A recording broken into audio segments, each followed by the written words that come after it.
Welcome to the Trading Lounge, and here we're looking at the S&P 500. And as you know, we've been looking at this particular structure moving down through here as an ABC corrective pattern, and we understood that that was possibly complete yesterday, and now we're seeing more of an impulse wave to the upside, being impulse wave being 5 waves, and if that's the case, then we'll be seeing another impulse wave.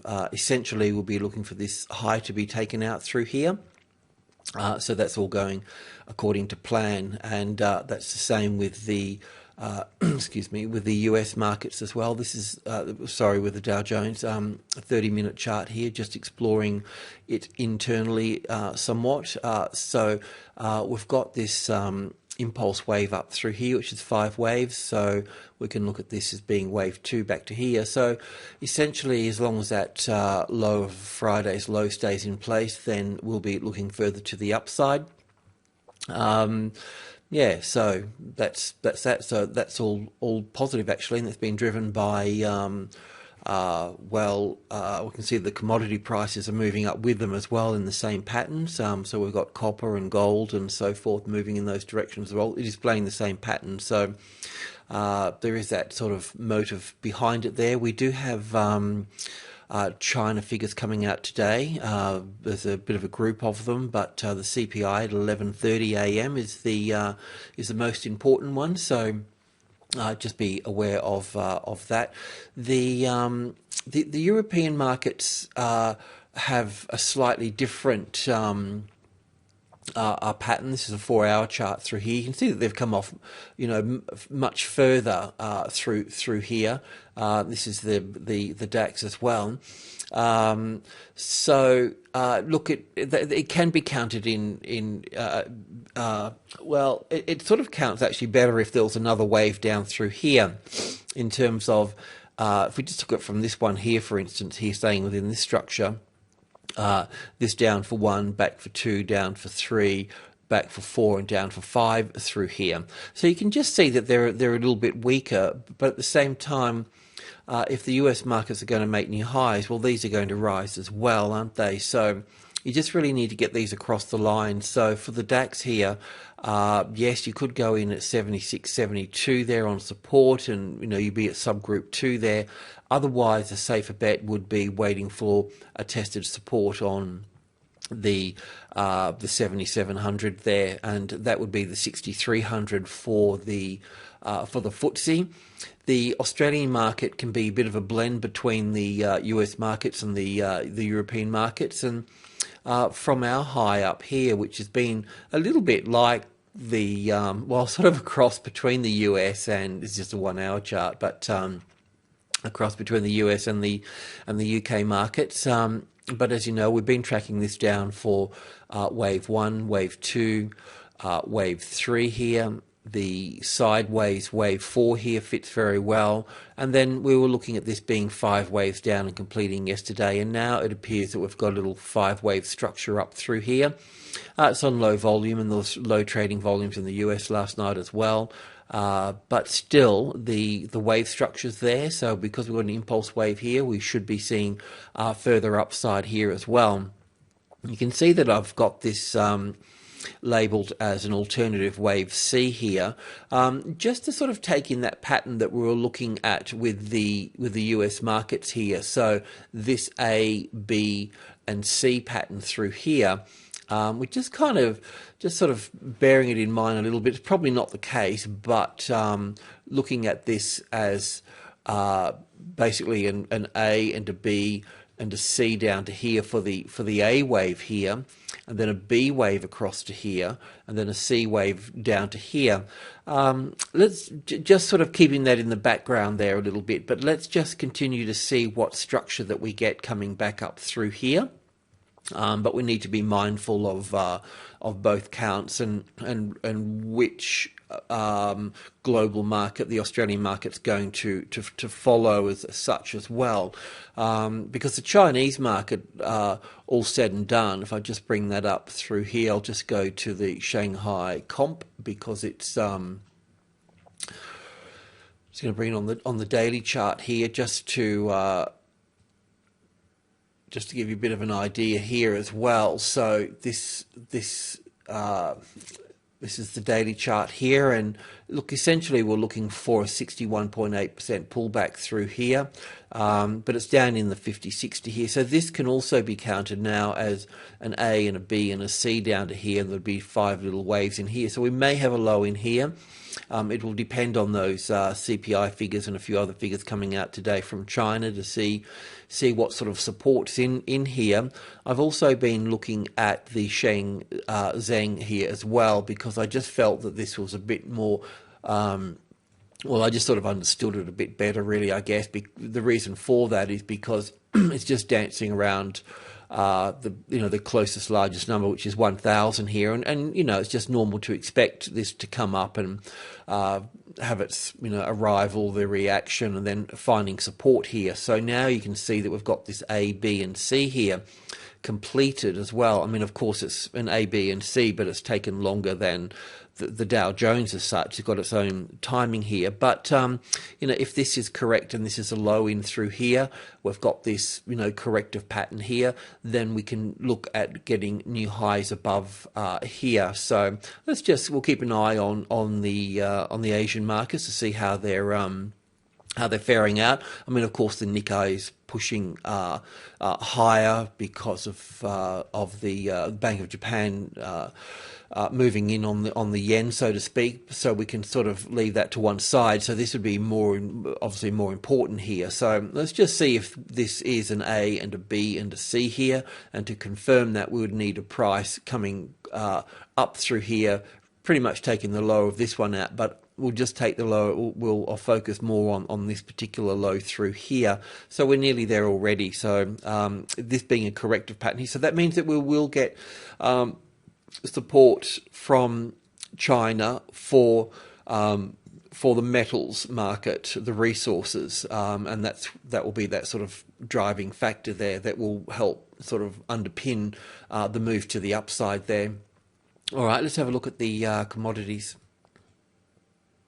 I'm going to start with gold here. I think this is the sort of most interesting here because, as we pointed out yesterday, if we just go back over this for a second, we're looking at this structure coming to the downside here in 5 waves, the 1, the 2, the 5 waves in here for 3, the 4 here, and then down for 5 here. And in wave 5 here, we're looking at 5 waves, the 1, the 2, the 3, the A, the B, the C for the 4th here, and then the 5th down through to here.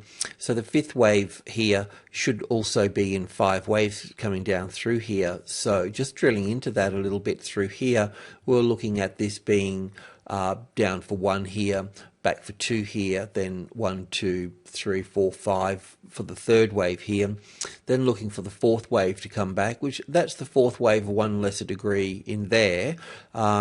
So that's where it can come back to. The other side is the 38.2 retracement level from here to here, and that's like well above that, but it's still close to this one here, so that's okay.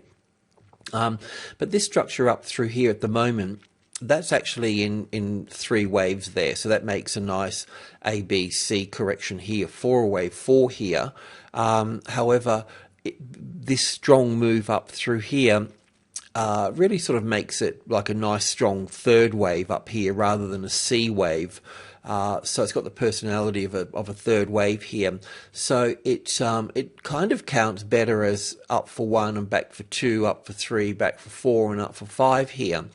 So we may get a 5th wave here. Now the point is that if we do get 5 waves up through here, that means we get a counter trend here of an A, B, C here. Then we get another 5 up here, right? So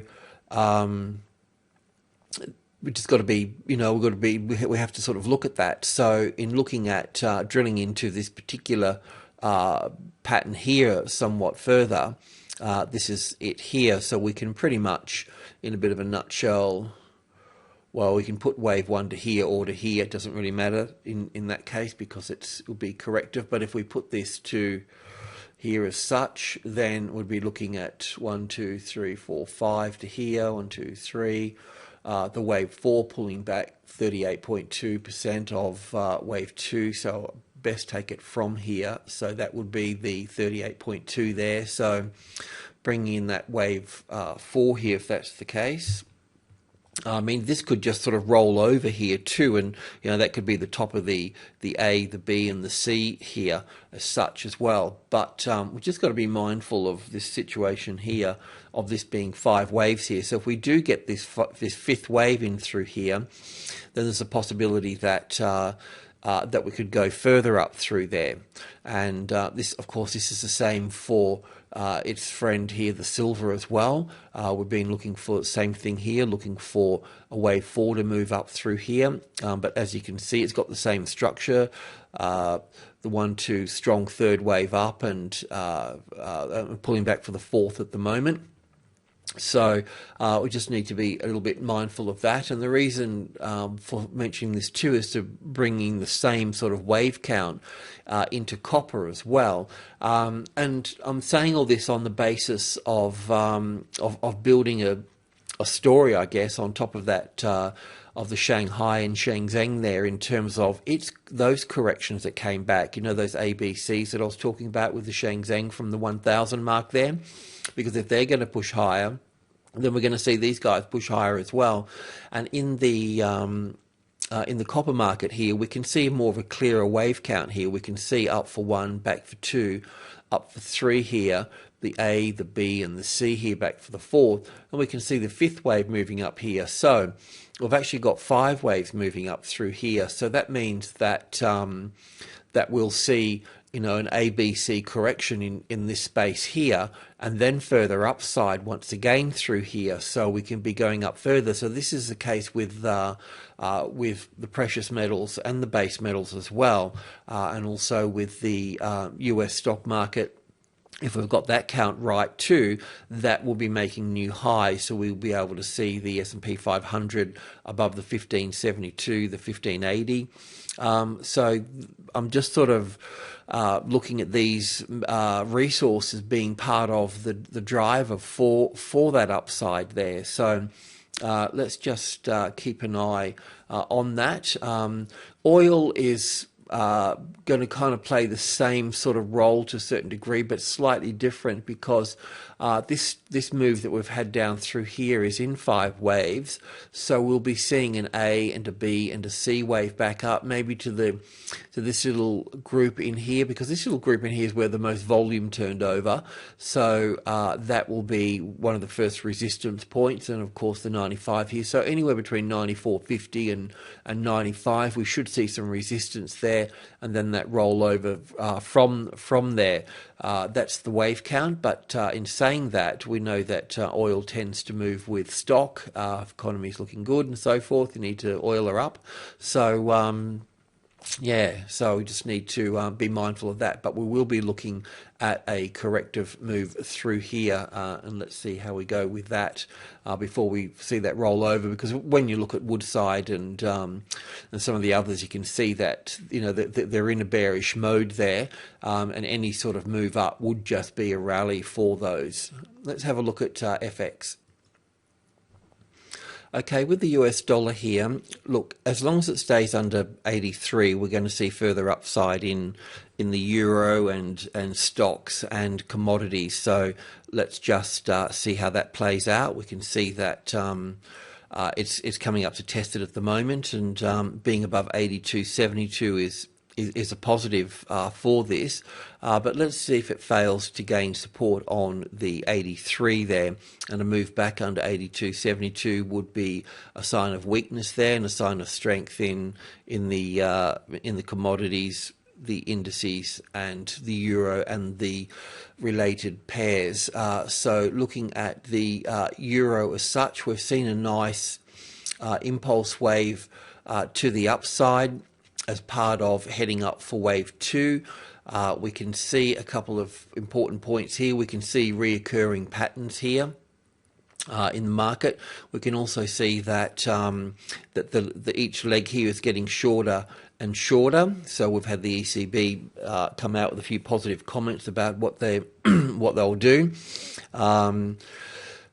which they didn't say anything really. They just said that they would do something. So, but look, anyway, what we can see here is we can see this, strong move here, shorter move here, shorter move here. So this is either the top of the A wave here, and we need to unfold for the B wave before we see the C wave up. Now, in terms of using the levels, if we get support on top of group 1 here, which would be micro group 1, the 103.30 here, then you'll know you'll get to the midpoint there, and you need to navigate that. Supporting on the midpoint here would obviously see much further to the upside from that point there. Any corrective pattern that's going to happen in here will be the 130 will be the balance line, and group 1 above will be the supply, the resistance, and group 2 here below will be the supporting factor from here. So I guess if you're intraday trading and you see support next on the 30.10 there, good solid support on that, then you could glean one small position there, and then support on the pivot within group 1, the 30.20. Then you can glean another position there, and then if support comes in on the 30, then you can glean a few more positions there, but that needs to be tested, and the support on here can certainly come back down and test the 20 there, but long as the 20 doesn't become the resistance, it can trade below down to 17 and 15 and so forth, but on the retest, as long as it moves back above the 20, then it's fine. So it's about support and resistance and identifying that. But group 1 on the upside is to build a position once you've had a correction across a particular level. 130 is such in this particular case here. This has got impulsive structure to the upside, so we should see this follow the S&P 500 to the upside. When I looked at the DAX before, it was a little bit it still sort of had another wave structure to the downside, so there'll be a bit of pull there. So let's just see if the 7,700 becomes the support there for that market, just to give that sort of general confidence there. Of course, the higher euro, higher stock market, a bit of a dichotomy there, but confidence is pretty much what it's all about. It's all pretty emotional, really. So yeah, the Australian market, the Australian dollar rather, has pretty much done what we're sort of expecting it to do. We've got our A and our B and our C through here. You can count that as WXY as well, but it doesn't really matter that much. We've counted our 5 waves down here yesterday, and now we're starting to see impulse wave structures to the upside, little tiny 5-wave structures to the upside. So look, essentially we're dealing with 104 here. It's tested this level back in here, which is good. It would still need to test the 104 there, and the same again with group 1 here. The story, if support is found on top of group 1, just like I mentioned with the euro there as well, top of group 1 is 30, then you'll find from that point there, but you could probably move in early, but the stop would have to be under here, but always best to sort of pop it under the 72, so 67 or 63, or otherwise you've got to go under the 60, and that would bring you into the 56 sort of area through there. But yeah, the idea is to build a long trade through above the 104 there, and we should be expecting highs above the previous ABC correction, so this ABC here, so we should be seeing highs above that. Yeah, we don't have a clear impulse wave here just yet, so this move up could be corrective, just don't know, but as long as it stays above the orange line here, the 72, then it should be sweet. Alrighty, well, I think that's it. So as you can see from the markets, that there is this impulse wave developing to the upside. Yeah, and that's across pretty much most markets. So that's the side that you need to be on. But further development there, and so just scale in. Yeah. Alrighty, well, that's it. So good morning and good luck.